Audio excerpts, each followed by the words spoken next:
চার নম্বর প্রশ্ন করেছেন, আসসালামু আলাইকুম রহমতুল্লাহ বরকাতু। ওয়ালাইকুম আসসালাম রহমতুল্লাহ বরকাতু। সময় তো কেউ যদি কাউকে 10 কাঠা জমি চাষ করার জন্য দেয় এবং তাদের মধ্যে যদি এই চুক্তি হয় যে তুমি এখন 1 লক্ষ টাকা দিয়ে আমার জমিটা চাষ করো 1 বছর, তারপর যখন 1 বছর হবে তখন আমি তোমাকে তোমার 1 লক্ষ টাকা ফিরিয়ে দিয়ে আমার জমিটা আমি নিয়ে নেব, এইরকম করা কি ইসলামে জায়েজ আছে? কেমন লাগে আপনাদের? জায়েজ আছে? আপনি এখানে জমিটা চাষ করতে দিচ্ছেন, ফিরি দিচ্ছেন। কি জন্য দিচ্ছেন? যে 1 লাখ টাকা ধার নিলাম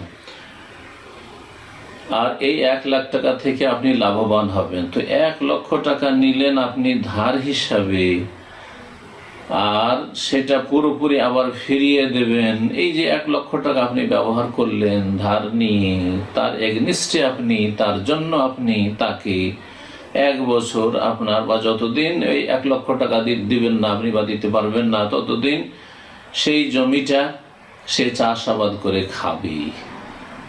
তো এই 1 লক্ষ টাকাও ফিরিয়ে নিল আর চাষাবাদ করে যে জমি থেকে ফসল হলো সেটাও খেলো। তো এই যে জমি থেকে ফসলটা খেলো, এটা কি সুদ নয়?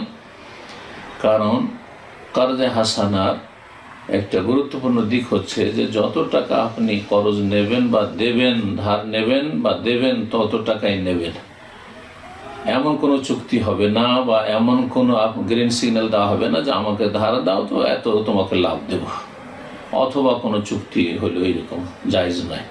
তবে কোনো চুক্তি নেই, ধার দিয়েছেন আল্লাহ সন্তুষ্টির জন্য, কারজে হাসানে যত টাকা দিয়েছে তত টাকাই নেব। কিন্তু যে ব্যক্তি ধার নিয়েছেন তিনি পরিশোধের সময় বেশি করে দিয়ে দিল, সেটা আপনাকে পূর্বে জানানো হয়নি এবং এরকম কোনো চুক্তিও হয়নি, তাহলে কোনো অসুবিধা নেই, জায়েজ রয়েছে এই মর্মে। রাসূলুল্লাহ সাল্লাল্লাহু আলাইহি সাল্লামের এই মর্মে একাধিক হাদিস রয়েছে। বিনা শর্তে যদি কেউ বেশি দেয় তাহলে কোনো অসুবিধা নেই। আপনি 1 লক্ষ টাকা নিয়েছিলেন, আগে থেকে তাকে জমি না খেতে দিয়ে যখন 1 লক্ষ টাকা আপনি তাকে ফিরাচ্ছেন তখন তাতে 10,000 টাকা আর বেশি দিয়ে দেন, কোনো অসুবিধা নেই।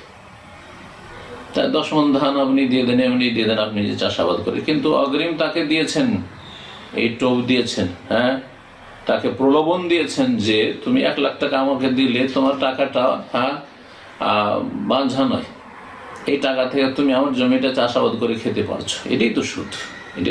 মনে রাখবেন যে সমস্ত ফুকাহা কেরামরা এই বিষয়ে একমত, যে বিষয়টি বলছি, কুল্লু কারদিন জাররা নাফআন ফাহুয়া রিবান, যে কোনো ঋণ দিয়ে যদি কেউ লাভবান হয় সেটি হচ্ছে সুদ। আপনাকে 1 লক্ষ টাকা দিয়েছে আর দেওয়ার পর আপনার জমি খাওয়া নাই, শুধু আপনার একটা রুমে ফ্রি থাকছে, অথবা আপনার একটা গাড়ি আছে, সেই গাড়িতে ফ্রি চড়ে বেড়াচ্ছে, গাড়ির ভাড়া সে দেয় না, অথচ তার আগ পর্যন্ত সে গাড়ির ভাড়া দিত। এমন নয় যে তার সাথে আগে থেকে খাতির আছে, আপনি ফ্রি আগে থেকে উঠাতো, তাহলে এটা সুদ।